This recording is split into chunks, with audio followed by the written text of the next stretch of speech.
Good morning, student.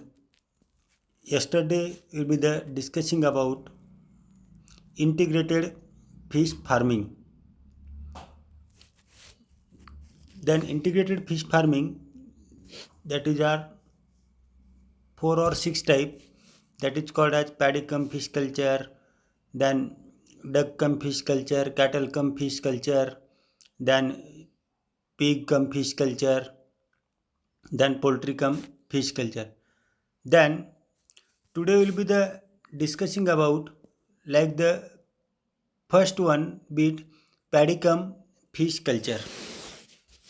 Then the paddy cum fish culture is the type of integrated fish farming than paddy and fishes. Okay.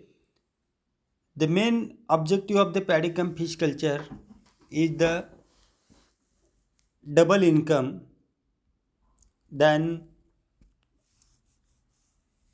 the rearing of fish in paddy fields is called paddy cum fish culture.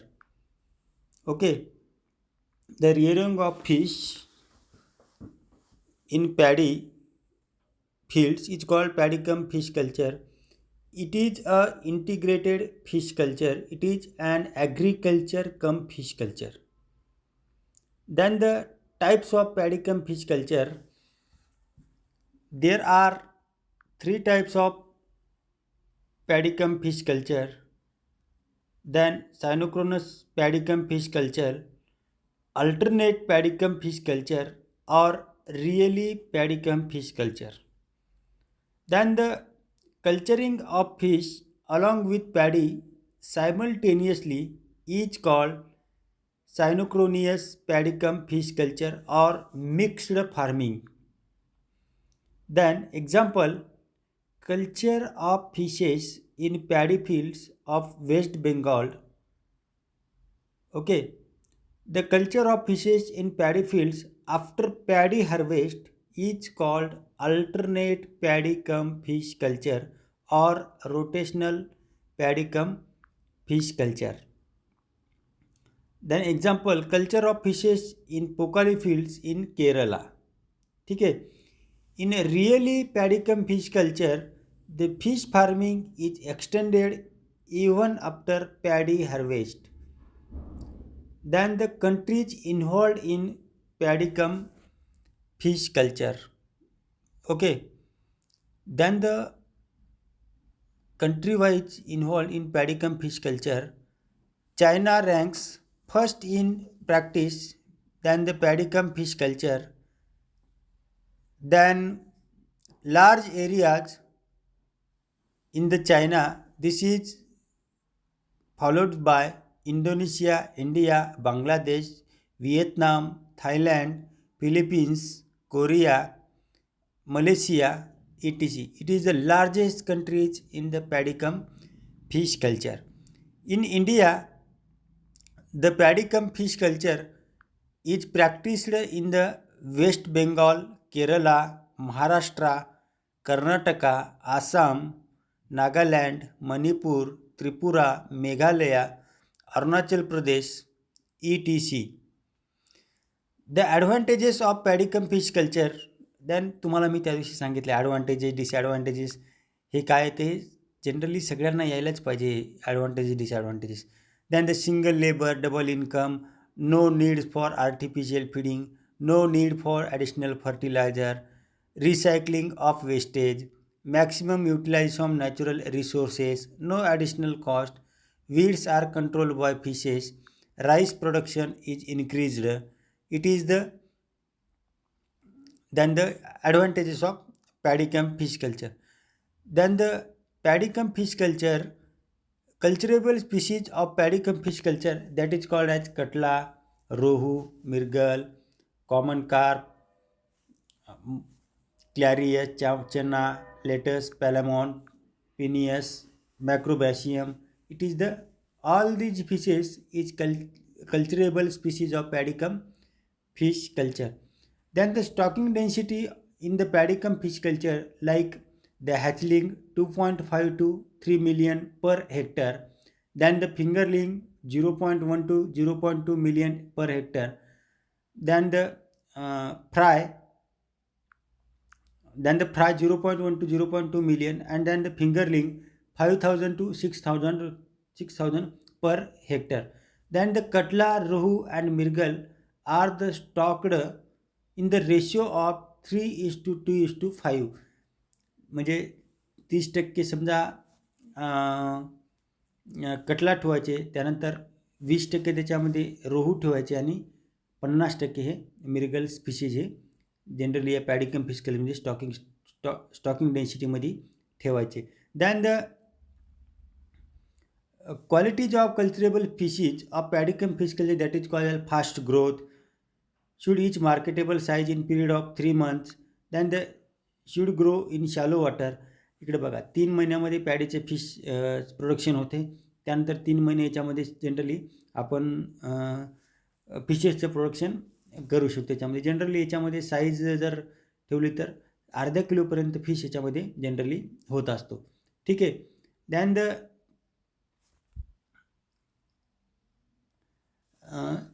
सायनोक्रोस पॅडिकम fish कल्चरची diagram दाखवली. मध्ये तुम्हाला paddy दाखवली आणि साईडनं त्याच्या पूर्ण water दाखवली आणि त्याच्यामध्ये फिश दाखवलेले आहेत कल्चरिंग करण्यासाठी. ठीक आहे. ही झाली याची प्रॅक्टिस.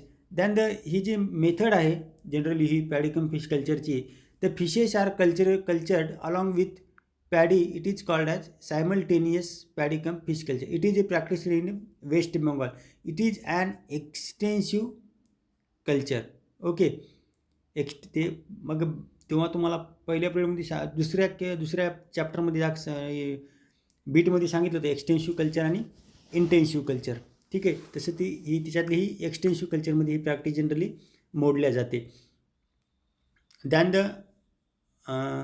याच्यामध्ये आता कोणते मर्गल, कॅट, फिशेस, प्रॉन, लेट्स इटीसी हे जे जनरली आपण याच्यात करू शकतो या पॅडिकम फिश कल्चरमध्ये या प्रॅक्टिसमध्ये. त्याच्यानंतर दुसरं जे आहे, पहिलं हे झालं आता सायनोक्रोनस पॅडिकम फिश कल्चर. आता दुसरं बघू आपण अल्टरनेट पॅडिकम फिश कल्चर और रोटेशनल पॅडिकम फिश कल्चर. हे पण मी तुम्हाला सांगितलेलं आहे अगोदर. याच्यामध्ये जनरली कसं आहे बघा, याच्यामध्ये जनरली की ज्यावेळेस पॅडीचे फिश संपल्यानंतर वॉटर आपण राहते त्याच्यामध्ये फिश कल्चर करायचं. पुन्हा फिशचे प्रोडक्शन पॅडीच्या मोसमाला भाताचा समजा लावण्याचा पद्धत सुरू झाली की पुन्हा फिशेसचे बंद करायचं, पुन्हा भात टाकायला सुरुवात करायची, भाताचे बीज लावायचे त्याच्यामध्ये. त्याच्यानंतर पुन्हा बीज संपलं की पुन्हा अजून फिशेस ठेवायचे. That is called as rotational paddy cum fish culture और अल्टरनेट पॅडिकम फिश कल्चर. या प्रॅक्टिसमध्ये जनरली हे सांगितलेलं आहे. त्याच्यामध्ये culture Pokkali fields in Kerala इथे या ठिकाणी हे जनरली हे अल्टरनेट पॅडिकम फिश कल्चर और रोटेशनल पॅडिकम फिश कल्चर ही प्रॅक्टिस जनरली इथं उपयोगात येते. हे जे केरळामध्ये जे आहे याच्यामध्ये शॉर्ट टर्म क्रॉप घेतल्या जाते. त्याच्यामध्ये it is harvested in 100 days. म्हणजे तुम्हाला सांगितलं 3 महिने. In cultivated for 1 season. In other season the Pokkali fields are used for prawn culture. म्हणजे याच्यामध्ये पुन्हा अगोदर फिशेस घेऊ शकता, नंतर प्रॉन घेऊ शकता. जे आपल्याला योग्य वाटेल त्या ठिकाणी आपण याच्यामध्ये कल्चर हे करू शकतो याच्यामध्ये. त्याच्यानंतर the paddy is cultivated during monsoon season. Okay. पावसाची monsoon season June to September. After harvest from October to May the fields are used for prawn culture. म्हणजे जून ते सप्टेंबरमध्ये पॅडी आणि ऑक्टोबर ते मेमध्ये पुन्हा प्रॉन, फिशेस, लोबस्टर, मोलगर वेगवेगळ्या प्रकारचे जे फिशेस असतील, प्रॉन असेल, काही जे ॲक्वॅटिक ॲनिमलचे जे काही आपल्याला करायचं असेल त्याच्यामध्ये जनरली प्रोडक्शन हे आपण करू शकतो. दॅन हे झालं पॅडिकम फिश कल्चर. समजलं सगळ्यांना?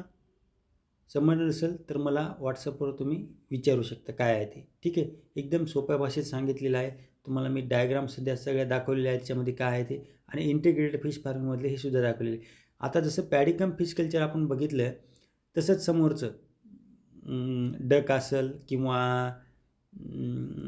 कॅटल असेल किंवा पिग असेल, हे सगळे इंटिग्रेटेड फिश फार्मिंगचे वेगवेगळे प्रकार आहेत. कारण एकच माणूस हे दोन्हीही कामं करू शकते आणि तुम्हाला नॅचरल फूड भेटते तिथं. आर्टिफिशियल टाकण्याची गरज नाही. पुन्हा पाण्याचं बघण्याची आवश्यकता नाही, कारण वर ज्यावेळेस आपण एकाला बघल्यानंतर दुसऱ्याला ऑटोमॅटिक ते भेटणारच आहे. या गोष्टीला आपण इंटिग्रेटेड फिश फार्मिंगमधलं पॅडी कम फिश कल्चर असं म्हणायचं. ठीक आहे. Okay, thank you.